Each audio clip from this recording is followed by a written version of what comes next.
Have you ever surprised yourself? Have you ever reacted in a way that made you think, I never thought I would do that? Most people like to believe they know exactly how they would behave under pressure. The Bible tells a different story, because sometimes fear can make even the strongest person become someone they no longer recognize. This is the story of a man named Peter. Peter was not a coward. Peter was bold, loud, impulsive, and fiercely loyal. He was the one who stepped out of the boat to walk on water. He was the one who declared, even if everyone else abandons you, I never will. He meant it when he said it. That is what makes this story so unsettling. Because if love this strong could still collapse under fear, what does that say about the rest of us? To understand Peter's denial, we first have to understand something about fear itself. Fear does not usually announce itself. It does not walk in loudly and ask permission. It creeps in quietly, disguised as caution, as self-protection, as simply staying safe for now. Peter did not wake up that morning planning to deny Jesus. No one ever plans their worst moment. It arrives disguised as a small decision, made in a split second, under pressure no one prepared for. Jesus had already warned him, before you deny me 3 times, the rooster will crow. Peter refused to believe it, not because he was arrogant, but because he could not imagine a version of himself capable of that kind of betrayal. This is something worth sitting with. We rarely believe we are capable of our worst moments until we are standing inside of them. That night in the garden, everything changed fast. Soldiers came with torches and weapons. Peter, still clinging to his courage, drew a sword and struck a servant's ear. It was reckless, but it was brave. In that instant, Peter was still willing to fight for Jesus. But then something happened that fear specializes in. The situation shifted from a fight he could win to a threat he could not control. Jesus surrendered. The disciples scattered into the darkness. And here is where the psychology becomes so important. Fear does not just make people run. Fear reshapes how they see reality in the moment. When the brain senses real danger, it stops thinking in terms of loyalty, meaning, or identity. It starts thinking in terms of survival. Long-term convictions like, I would die for you, get overridden by a much older, much more primitive instinct. Stay alive. This does not make someone evil. It makes someone human. Peter followed at a distance. Notice that detail. He did not fully abandon Jesus, but he no longer walked beside him either. That distance says everything about what was happening inside of him. Part of him still loved Jesus deeply.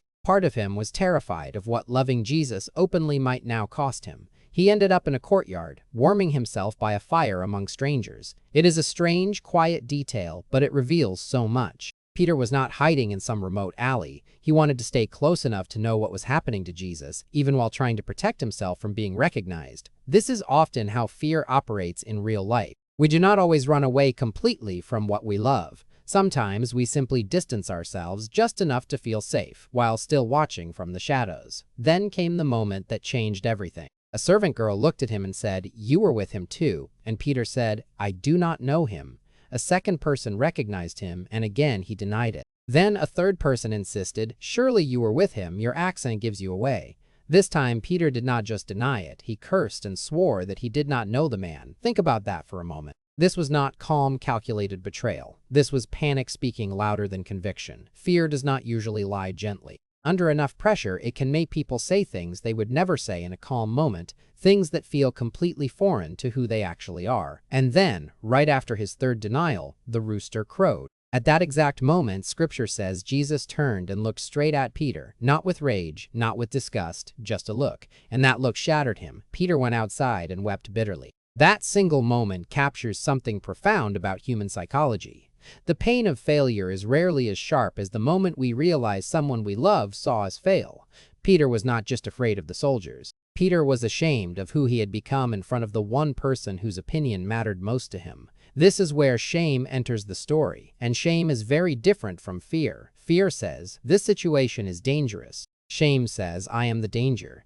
Shame convinces a person that their failure defines their entire identity, and this is the moment where 2 very different paths appear. It is worth briefly remembering that Peter was not the first person in Scripture to let fear override conviction. Elijah, after boldly defeating the prophets of Baal, ran in terror from a single threat by Jezebel. Abraham, a man of great faith, lied about Sarah being his sister because he feared for his own life. Fear has always been a deeply human struggle, even among those closest to God. Peter's story simply shows us that struggle in its rawest form. Now compare Peter to Judas, not to condemn either man, but to understand 2 very different responses to failure. Judas also failed Jesus. Judas also felt the weight of what he had done.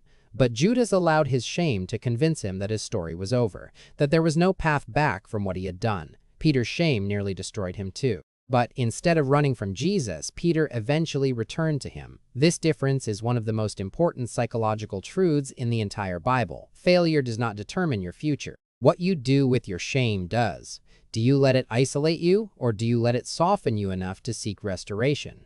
After the resurrection, Jesus does something remarkable. He does not scold Peter. He does not bring up the denials in anger. Instead, by a quiet fire, not unlike the one where Peter once denied him, Jesus asks him a simple question 3 times. Do you love me? 3 questions, mirroring 3 denials, not as punishment, but as healing. Each time Peter answers yes, something in him is being rebuilt. Jesus is not asking because he doubts Peter's love. He is giving Peter the chance to reclaim it out loud, in the same number of moments he once lost it.